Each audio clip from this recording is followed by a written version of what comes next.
Okay folks, I want to go over here what you got to have for your pocket hole machine if you're going to build one. So what I've got here is I'm just going to show you. Now folks, I've already drilled mine out, but what you'd have is just a piece. You need a piece of 1-inch hardwood, you know, preferably hard maple or cherry or something along them lines. And maybe some of you got a harder species than that. Well, you can buy these little single hole guides for $10. And what you'd want to do is just get a groove plowed the right width here in the center of a block. And folks, here's an important measurement right here. Leave 3/16 of an inch over when you do this. You know, measure this piece and make it so it's about 3/16 of an inch, and then, you know, keep it right to the top of your block. And what you could do then, this is the way I did it, folks, and this is a pretty easy method too. I'm going to put this right back together here because this machine's going to go back together. This is part of a pocket hole machine that I just built now. Made this piece up a little while ago, and it's been in a few machines now.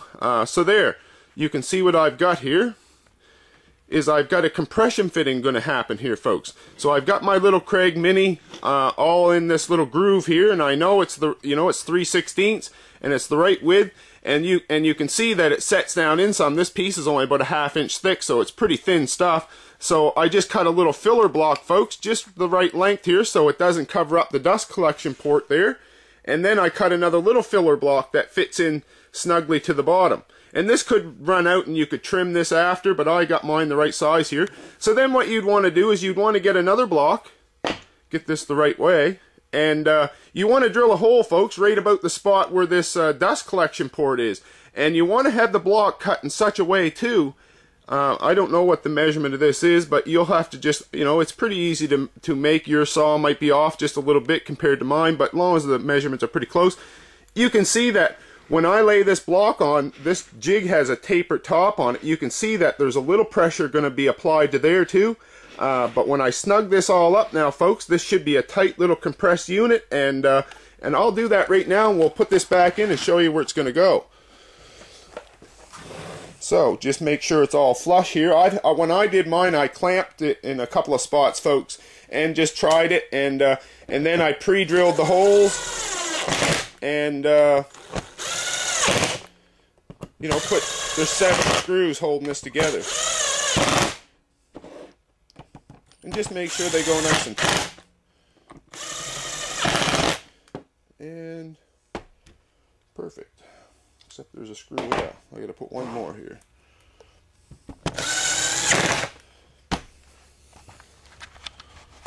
So there we have it. This thing's all back together now. You can see that the jig sits in there nice and flush to the top. Now here's an important measurement too, folks. You're going to leave 3/16 of an inch left over when you plow this groove, and plus you're going to, if you're going to just use this for a jig, which you could just by buying a push-pull clamp, you know, mount this to a block now, get a push-pull clamp off of eBay for $10 and a step drill.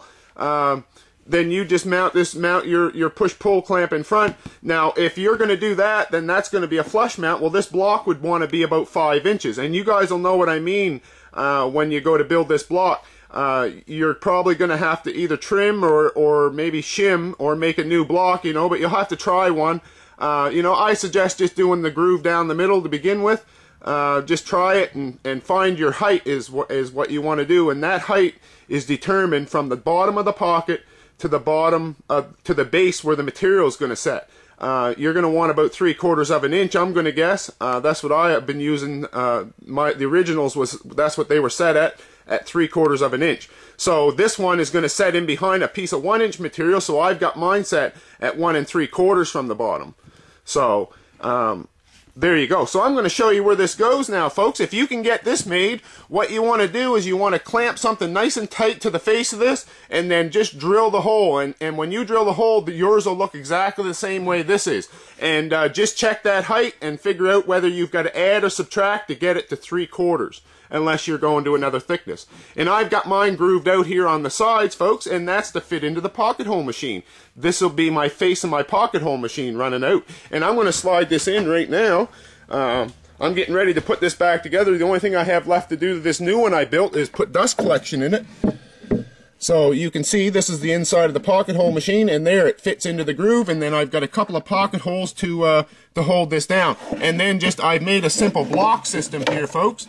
I'll just kind of stick it together here, but I've got to put the screws in it. I've made a simple block system to support this, and plus I'm going to get dust collection from it. Is that the way it went? No. It went this way. There, like that. And then like this. And then like this.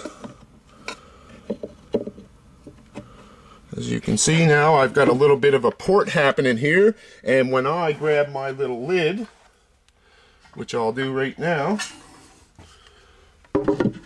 set that on, you see, and that creates a little box and a port running right to my dust collection.